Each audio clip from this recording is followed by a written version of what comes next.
Magandang araw sa inyo lahat at ngayon ay magpapagawa tayo ng angkasan sa ating Honda Click version 2 para sa angkasan sa aking baby. So ayun, tara sama-sama tayo. Punta na tayo.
So ayun nga guys, ito yung nabili sa Lazada, no, for 850 pesos. Ito. Ito hiniram ko lang to sa pamangking ko.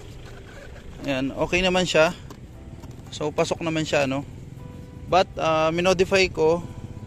Pinagawa ko doon kay paring Jamir, no. Ayan, sakto naman siya. Ayan yung fitting niya. But hindi pa rin ako satisfied. So ayun, nagpagawa ako, nagpa-modify ako sa kanya. Ito na yon. Ito na yung ginawa niya. Talaga namang ganda, oh. Quality. Talagang masinsin yung pagkakagawa, ano. At ayun, medyo may pagkakaiba talaga. Magkaiba silang dalawa. So ito yung pang ilalim niya is eco bag lang. Ito talagang upholster talaga siya. So plywood yung ginawa niya, tas good lumber yung ilalim. So kaya kung mapapansin nyo, mas mahaba itong isa, itong pinagawa ko. Mas mahaba yan. Ito kasi maiksi. Pinalagyan ko na rin ng tali. Ayan, ito, may tali na rin siya, guys. So tara, isukat natin to kung maganda ba yung fitting, ano. Tingnan natin. Ayan. So ayan na siya, guys. So, mas makapal yung foam niya. Ito makapal yung pinagawa kong foam. Di ba? See? Niyo, lapat na lapat yan, men. Di ba? Ganda. Tsaka mas mura, nakamura ako.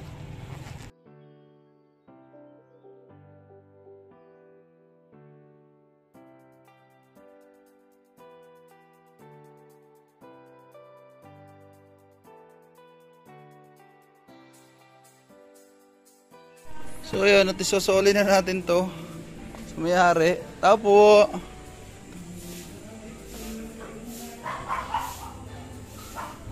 Alam mo kakasya ba ito rito?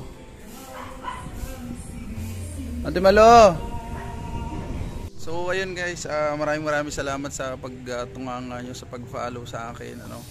So kung gusto niyo magpagawa, yun, message lang kayo. At mura lang tong paggawa ko nito. Super mura lang. Ganda, oh. Umagay doon sa motor.